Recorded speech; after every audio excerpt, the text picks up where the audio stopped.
ಸಿದ್ದೇಶ್ವರನ ಜಾತ್ರೆ ಅಂತಂದರೆ ಶಿವಪಾರ್ವತಿಯರು ಮೇಲಿಂದ ನೋಡ್ತಾ ಇದ್ದಾರೆ ಅನ್ನೋ ಅಂತಕ್ಕಂಥ ಒಂದು ಭಾವನೆ ಮೇಳೈಸಿರುತ್ತೆ. ಕಾರಣ ಎಲ್ಲ ಶರಣರು ಇಲ್ಲಿ ಬಂದು ಸೇರಿರ್ತಾರೆ ಶುದ್ಧ ಮನದಿಂದ ಅಂತ. ಅಂತಹ ಎಲ್ಲ ಶರಣೆಯರಿಗೆ ಶರಣಾರ್ಥಿಗಳನ್ನು ಹೇಳ್ತಾ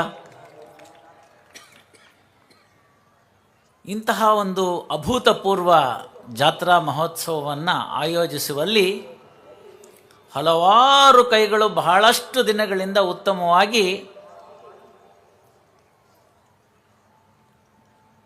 ಅದನ್ನು ಆಯೋಜನೆ ಮಾಡುವ ರೀತಿ ಹೇಗೆ ಅನ್ನೋದನ್ನು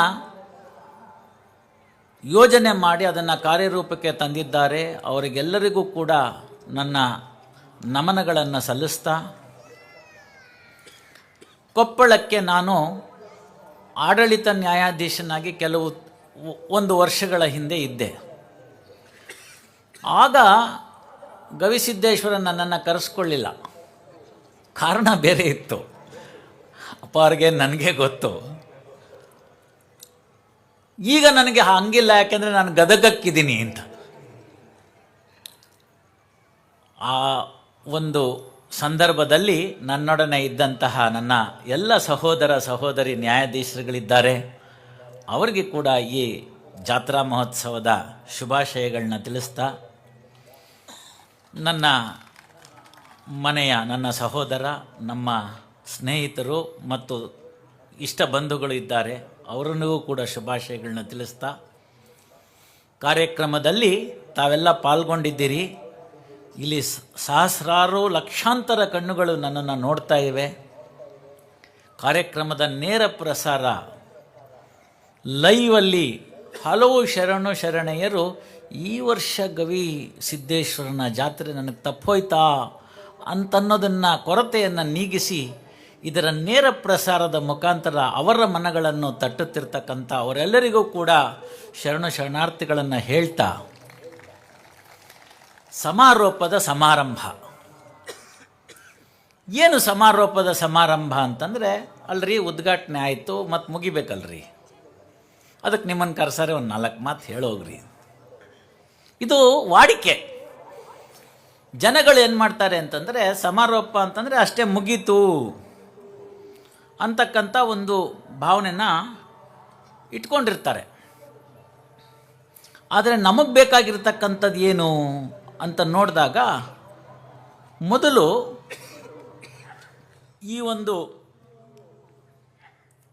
ಈ ಕೊಪ್ಪಳಕ್ಕೆ ಇರತಕ್ಕಂಥ ಮಹತ್ವವನ್ನು ಕವಿರಾಜ ಮಾರ್ಗದಲ್ಲಿ ಹೀಗೆ ಉದ್ಧರಿಸ್ತಾರೆ. ಕಾವೇರಿಯಿಂದ ಗೋದಾವರಿ ವರಮಿರ್ಧ ನಾಡದ ಕನ್ನಡದೋಳ್ ಭಾವಿಸಿದ ಜನಪದಂ ವಸುಧಾವಲಯ ವಿಲೀನ ವಿಷದ ವಿಷಯ ವಿಶೇಷಂ ಅದರೊಳಗಂ ಕಿಸುವಳಲಾವಿದಿತ. ನೀವು ಅದನ್ನು ಯೋಚನೆ ಮಾಡಿ ಇನ್ನೊಂದು ಸರ್ತಿ ತಿಳ್ಕೋಬೇಕು. ಅದರೊಳಗಂ ಕಿಸುವಳಾವಿದಿತ ಮಹಾಕೋಪಣ ನಗರದ ಅಂತ ಹೇಳಿ ಪದವನ್ನು ಉಪಯೋಗಿಸ್ತಾನೆ ಕವಿರಾಜ ಮಾರ್ಗದಲ್ಲಿ. ಕನ್ನಡ ಪಂಡಿತರುಗಳೆಲ್ಲ ಇದ್ರ ಬಗ್ಗೆ ಹೇಳಿರ್ತಾರೆ.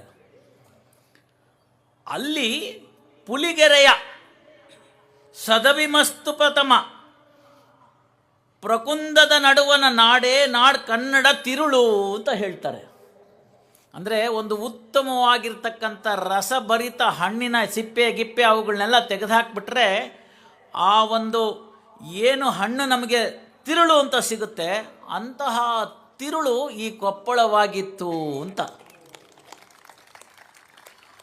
ಉಳಿಸ್ಕೊಂಡು ಹೋದ್ವಾ? ಯೋಚನೆ ಮಾಡ್ಕೋಬೇಕಾದ ವಿಚಾರ. 75ರ ಅಜ್ಜಣ್ಣ ಹೇಳಿದ್ರು ಇಲ್ಲಿರಬೇಕು ವಿಚಾರ ಅಂತ, ಆತ್ಮಾವಲೋಕನ ಅಂತ. ಶರೀರಮಿಧಂ ಖಲು ಧರ್ಮ ಸಾಧನಂ ಅಂತ ಹೇಳಿದ್ರು. ನಂಗೆ ಸ್ವಲ್ಪ ಭಯ ಆಗುತ್ತೆ, ಯಾಕೆಂದರೆ ಗುರುಗಳಿಗೆ ಕನ್ನಡ, ಇಂಗ್ಲೀಷು ಮತ್ತು ಸಂಸ್ಕೃತದ ಪಾಂಡಿತ್ಯವೂ ಇದೆ. ಶರೀರಮಿಧಂ ಖಲು ಧರ್ಮ ಸಾಧನಂ ಅನ್ನೋದಕ್ಕೆ ನಿರೂಪಕರು ಹೇಳುವಾಗ 75ರ ಅವ್ರು ಹೇಳಿದ್ದಕ್ಕೆ ಗೊತ್ತಾಯಿತು ಅಂದರು. ಅಂತಹ ತಿರುಳನ್ನು ಹೊಂದಿದ್ದಂಥ ಶರಣರ ನಾಡಿನ ಈ ಒಂದು ಕೊಪ್ಪಳದ ಮಹಾಜನತೆಯಲ್ಲಿ ಅಂದಿನ ಸಂಭ್ರಮವನ್ನು ಪುನಃ ಪುನಃ ತರಬೇಕೆಂಬ ಸದುದ್ದೇಶದಿಂದ 9ರಿಂದ 10ನೇ ಶತಮಾನದಲ್ಲಿ ಇಲ್ಲಿ ಒಂದು ಈ ಪರಂಪರೆ ಉಂಟಾಯಿತು. ದೂರದಿಂದ ಬಂದಂಥ ಸಂತರೊಬ್ಬರು ಇಲ್ಲಿ ನೆಲೆಸಿದ್ರು. ಆ ನಂತರ ನಡೆದದ್ದಂಥದ್ದೆಲ್ಲ ಕೂಡ ಇತಿಹಾಸವಾಯಿತು. ಮಠ ಬೆಳೀತು. ಮಠದಲ್ಲಿ ಆಗ್ತಕ್ಕಂಥ ಉತ್ತಮ ಕಾರ್ಯದ ಒಂದು ಮೃಷ್ಟಾನ್ನ ಭೋಜನವನ್ನು ಅಂದಿನ ಜನರು ಸವಿದರು. ಇಲ್ಲೇ ನೆಲೆ ನಿಂತರು. ಈ ನೆಲೆ ನಿಂತಿದ್ದಕ್ಕೂ ಕೂಡ ಅರ್ಥವಿದೆ. ನನಗೆ ಬೇಡ ಲೌಕಿಕ ಜಗತ್ತು ಅಂತ ಹೇಳಿ ಗವಿ ಸೇರಿದ್ರು ಅಂತಕ್ಕಂಥದ್ದು ತಮಗೆಲ್ಲ ತಿಳಿದಿರತಕ್ಕಂಥ ವಿಚಾರ. ಆ ಗವಿ ಅಂತ 2 ಅಕ್ಷರಗಳಿಂದ ಕೂಡಿದ ಪದ.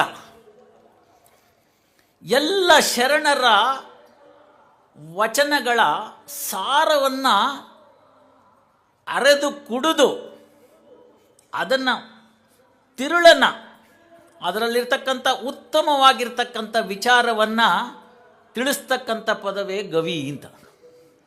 ಯಾಕೆ ಅಂತಂದರೆ ಗಾ ಅಂದರೆ ಗಮ್ಯ ಅಂತ. ಮುಂದೆ ಗುರಿ ಇರಬೇಕು, ಹಿಂದೆ ಗುರುವಿರಬೇಕು.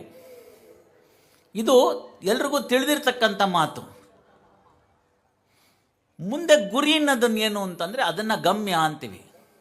ಗೂಗಲ್ ಇಲ್ಲದೆ ಇದ್ದಿದ್ದ ಕಾಲ ಗವಿಸಿದ್ದೇಶ್ವರನ ಮಠಕ್ಕೆ ಬರಬೇಕು ಅಂದರೆ ಏನು ಮಾಡಬೇಕ್ರಿ?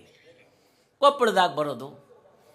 ಈಗೇನೋ ಬಸ್ಸು ಮತ್ತೊಂದು ಆಟೋ ರಿಕ್ಷಾ ಅವರು ಇವೆಲ್ಲ ಇದೆ. ಹಿಂದಿದ್ದಿದ್ದ ಕಾಲದಲ್ಲಿ ಏನಿತ್ತು? ಅಣ್ಣ ಕೊಪ್ಪಳಕ್ಕೆ ಹೋಗ್ಬೇಕಣ್ಣ, ಗವಿಸಿದ್ದೇಶ್ವರನ್ನ ನೋಡ್ಬೇಕಣ್ಣ ಅಂತಾನೆ. ಹೀಗೆ ನಡ್ಕೋತಾ ಹೋಗಪ್ಪ, ಅಲ್ಲಿ ಬಲಕ್ಕೆ ತಿರ್ಕೋ ಎಡಕ್ಕೆ ತಿರ್ಕೋ ಹೇಳ್ತಿದ್ರು. ನೀವೆಲ್ಲಿಗೆ ಹೋಗಬೇಕು ಅಂತಲೇ ಗೊತ್ತಿಲ್ಲದಿದ್ರೆ ಎಲ್ಲಿ ಗಮ್ಯ? ಮಕ್ಕಳಿಗೆಲ್ಲ ಕೇಳ್ರಿ, ಬೇಸಿಗೆ ರಜೆಗೆ ಎಲ್ಲೋಗೋಣಪ್ಪ ಅಂತ. ಇಂಥ ಊರು ಅಂತ ಹೇಳ್ತಾರೆ. ಹೆಂಗೆ ಹೋಗೋದು? ರೈಲ್ನಾಗ ಹೋಗೋದು, ಬಸ್ನಾಗ ಹೋಗೋದು, ಈ ಥರದ್ದೆಲ್ಲ ಹೇಳ್ತಾ ಹೋಗ್ತಾರೆ. ಎಂದೂ ಇಲ್ಲದೆ ಇದ್ದಿದ್ದ ಕಾಲದಲ್ಲಿ ನೀವು ಎಲ್ಲಿಗೆ ಹೋಗಬೇಕು ಅನ್ನೋದನ್ನು ತಿಳ್ಕೊಂಡಾಗ ನಮಗೆ ಬರುತ್ತೆ, ಅಲ್ಲಿದೆ ನಮ್ಮನೆ, ಇಲ್ಲಿ ಬಂದೆ ಸುಮ್ಮನೆ ಅಂತ. ಪ್ರತಿಯೊಬ್ಬನ ಜೀವನದ ಮೂಲಭೂತವಾದ ಗಮ್ಯ ಯಾವುದು ಅಂದರೆ ಶಿವನ ಹತ್ತಿರ ವಾಪಸ್ಸು ಸೇರುವುದು ಅಂತ. ಅಂತಹ ಗಮ್ಯವನ್ನು ಯಾರ್ಯಾರು ಇಟ್ಕೊಂಡಿದ್ದೀರಿ ಇಲ್ಲಿ, ಅವರಿಗೆ ಗವಿಯ ಮೊದಲನೇ ಗ. ಇನ್ನು ವಿ ಅಂತಂದರೆ ಏನು ಅಂತಂದರೆ ವಿಜ್ಞಾನ ಅಂತ. ವಿಜ್ಞಾನ ಅಂದರೆ ನಮಗೆ ಇಂಗ್ಲೀಷ್ನಲ್ಲಿ ಸಿಗ್ತಕ್ಕಂಥ ಟ್ರಾನ್ಸ್ಲೇಷನ್ ಏನು ಅಂತಂದರೆ ವಿಶೇಷ ಸೈನ್ಸ್ ಅಂದ್ಬಿಡ್ತೀವಿ. ಸಂಸ್ಕೃತದಲ್ಲಿ ನೋಡಿದಾಗ ಒಬ್ಬನಿಗೆ ಮೈ ಮೇಲೆ ಎಚ್ಚರವಿದೆಯಾ ಅಂತ ನೋಡೋದಕ್ಕೆ ಏನು ಮಾಡ್ತಾರೆ? ಕಣ್ಣು ಕಿವಿ ಕೇಳಿಸುತ್ತಾ, ಮಾತಾಡೋಕ್ಕೆ ಬರುತ್ತಾ, ಮುಟ್ಟಿದ್ರೆ ಅಲ್ಲಾಡ್ತಾನ, ವಾಸನೆ ಗೀಸನೆ ಬರುತ್ತಾ, ಇಂಥದನ್ನು ನೋಡ್ತೀವಿ. ಇದಕ್ಕೆ ಜ್ಞಾನ ಅಂತ ಕರಿತೀವಿ. ವಿಶೇಷವಾದ ಯಾವ ಜ್ಞಾನ ಇರುತ್ತೆ ಅದಕ್ಕೆ ವಿಜ್ಞಾನ ಅಂತ ಕರೆದ್ರು. ಆ ವಿಜ್ಞಾನವನ್ನು ಹೇಗೆ ಅರ್ಥೈಸ್ಕೋಬೇಕು ಅಂತಂದರೆ ಮೊದಲು ಜೀವ ಇರಬೇಕು. ಅಜ್ಜ ಅವರು ಹೇಳಿದ್ರು ಹೇಗೆ ತಿನ್ನಬೇಕು, ಹಿತ ಬುಕ್ ಮಿತ ಬುಕ್ ಅಂತ. ಹಿತವಾಗಿರಬೇಕು ತಿಂತಕ್ಕಂಥದ್ದು, ಮಿತವಾಗಿರಬೇಕು ಅಂತ. ಧೃತ ಬುಕ್ ಅಂತಂದರೆ ಏನು ತಿಂತೀನಿ ಅನ್ನೋದ್ರ ಬಗ್ಗೆ ಪ್ರಜ್ಞೆ ಇರಬೇಕು ಅಂತ. ಯಾಕೆಂದರೆ input is equal to output ಅಂತ. ಹಾಗಾಗಿ ಅದನ್ನು ನೀವು ಶರೀರವನ್ನು ಉಳಿಸ್ಕೊಳ್ಳೋದಕ್ಕೆ ಹೇಗಿರಬೇಕು, ಸಾತ್ವಿಕ ಆಹಾರವನ್ನು ತೆಗೆದುಕೊಳ್ಬೇಕು ಅಂತ. ಅಜ್ಜ ಅವರ ಜಾತ್ರೆಯಲ್ಲಿ ತ್ರಿವಿಧ ಅಲ್ಲದೆ ಇನ್ನೊಂದು ಬಗೆಯ ದಾಸೋಹ ಇದೆ. ಅದನ್ನು ನಾನು ಪತ್ರಿಕೆಗಳ ಮುಖಾಂತರ ತಿಳ್ಕೊಂಡೆ. ಮಿರ್ಚಿ ದಾಸೋಹ ಅಂತ. ಎಲ್ಲರೂ ತಿಂದಿರೋದಲ್ಲ, ಮಸ್ತ್ ತಿಂದಿರಿ. ಈ ಭಾಗದ ಜನರಿಗೆ ಪ್ರೀತಿಗಾಗಿ ಮಾಡಿರ್ತಕ್ಕಂಥ ಒಂದು ದಾಸೋಹ ಮಿರ್ಚಿ ದಾಸೋಹ ಆಯಿತು. ಆ ದಾಸೋಹವನ್ನು, ತ್ರಿವಿಧ ದಾಸೋಹವನ್ನು, ತ್ರಿಕರಣ ಶುದ್ಧಿಗಳನ್ನು ಮಾಡ್ಕೊಳ್ಳೋದಕ್ಕೆ ಸಾತ್ವಿಕ ಆಹಾರಗಳು ಹೇಗೆ ಬೇಕಾದವು ಅನ್ನೋದನ್ನು ನೋಡುವಾಗ ಈ ದೇಹವನ್ನು ಪಂಚಭೂತಗಳ ಮುಖಾಂತರ ಅಜ್ಜ ಅವರು ತಿಳಿಸ್ಕೊಟ್ರು. ಆ ಪಂಚಭೂತಗಳಲ್ಲಿ ಪಂಚಾವರಣಗಳು ಅಂತ ಹೇಳಿ ಇರ್ತವೆ. ಆ ಮೊದಲನೇ ಆವರಣ ಯಾವುದು ಅಂತಂದರೆ ಅದಕ್ಕೆ ಕೋಶ ಅಂತ ಕರೆದ್ರು, ಅನ್ನಮಯ ಕೋಶ ಅಂತ ಕರೆದ್ರು. ಬದುಕಬೇಕು ಅಂತಂದರೆ ಅನ್ನ ಇರಬೇಕು ಅಂತ. ಇಲ್ಲದೇ ICUನಲ್ಲಿದ್ದಂಗೆ ಬರೀ ಡ್ರಿಪ್ಸಲ್ಲಿ ಇರ್ತಾರಷ್ಟೆ. ಅನ್ನಮಯ ಕೋಶವನ್ನು ಬಿದ್ದಬೇಕು ಅಂದರೆ ಬದುಕಿರಬೇಕು, ಮಿಕ್ಕಿದ್ದಕ್ಕೆಲ್ಲ ಅದು ಆಧಾರ ಅಂತ. ಕಲಿಯುಗೆ ಅನ್ನಗತ ಪ್ರಾಣ ಅಂತ. ಬದುಕಿರಬೇಕು ಅಂತಂದರೆ ಹಿಂದಿನ ಕಾಲದಲ್ಲಾದರೆ ತಪಸ್ಸು ಮಾಡಿ ಗಾಳಿಯಿಂದ ಕೇವಲ ಎಲೆಗಳನ್ನು ಸೇವಿಸಿ ಬದುಕ್ತಿದ್ರು ಅಂತ ಹೇಳಿದ್ರು. ಕಲಿಯುಗದಲ್ಲಿ ಮನುಷ್ಯನ ಆಯುಷ್ಯ ಕಡಿಮೆ ಇದೆ, ಹಾಗಾಗಿ ಅನ್ನಮಯ ಕೋಶ ಆಯಿತು. ಅನ್ನಮಯ ಇದ್ದರೆ ಅದು ಕರೆಂಟ್ ಇದ್ದಂಗೆ. ನೆಕ್ಸ್ಟ್ ಬರ್ತಕ್ಕಂಥದ್ದು ಪ್ರಾಣಮಯ ಕೋಶ ಅಂತ. ಬದುಕನ್ನ ಅವನ ಮುಂದೆ ಹೇಳಿದ್ರೆ ನಡೀತವೆ, ಸತ್ತವನ ಮುಂದೆ ಹೇಳಿದ್ರೆ ಏನು ನಡೀತಾವೆ. ಅದಕ್ಕೋಸ್ಕರ ಪ್ರಾಣಮಯ ಕೋಶ ಆಯಿತು. ಆಮೇಲೆ ಜ್ಞಾನಮಯ ಕೋಶ ಆಯಿತು. ಪ್ರಾಣ ಇದ್ದರೆ ಸಾಕಾಗೋದಿಲ್ಲ, ಉಸಿರಾಡ್ತಾ ಇದ್ದಾನ್ರಿ, ಕಣ್ಗಿಣ್ಣೇನು ಆಡಿಸ್ತಾ ಇಲ್ಲ, ಇವತ್ತೋ ನಾಳೆನೂ ಹೋಗ್ಬೋದು ನೋಡ್ರಿ ಅಂತಂತಾರೆ. ಜ್ಞಾನಮಯ ಕೋಶ ಅಂತಂದರೆ ಇದ್ದಾನೆ ಅಂತಾಯಿತು. ಅದಾದಮೇಲೆ ಬರ್ತಕ್ಕಂಥದ್ದು ವಿಜ್ಞಾನಮಯ ಕೋಶ ಅಂತ. ನಮಗೆ ಬೇಕಾಗಿರ್ತಕ್ಕಂಥ ಎರಡನೇ ಅಕ್ಷರ ವಿಜ್ಞಾನಮಯ ಅಂತ. ಆ ವಿಜ್ಞಾನವನ್ನು ತಿರ್ಸ್ಕೊಳ್ಬೇಕು ಅಂತಂದರೆ ವಿಶೇಷವಾದ ಜ್ಞಾನವನ್ನು ಪಡ್ಕೋಬೇಕು ಅಂತ. ಆ ವಿಶೇಷವಾದ ಜ್ಞಾನದಕ್ಕೆ ಸಿಂಬಲೈಸ್ ಮಾಡ್ತಕ್ಕಂಥ ಎರಡನೇ ಅಕ್ಷರ ಗವಿಯಲ್ಲಿ ವಿ ಅಂತಕ್ಕಂಥದ್ದು, ಅದರಿಂದ ಗವಿ ಆಯಿತು. ಗಮ್ಯ ಕಣ್ತು, ವಿಜ್ಞಾನ ಕಣ್ತು. ಇಂತಹ ಗಮ್ಯಕ್ಕೆ ಕರೆದೊಯ್ಯುವ ಸಿದ್ಧ ವಿಜ್ಞಾನವೇ ಗವಿಸಿದ್ದೇಶ್ವರ ಅಂತ.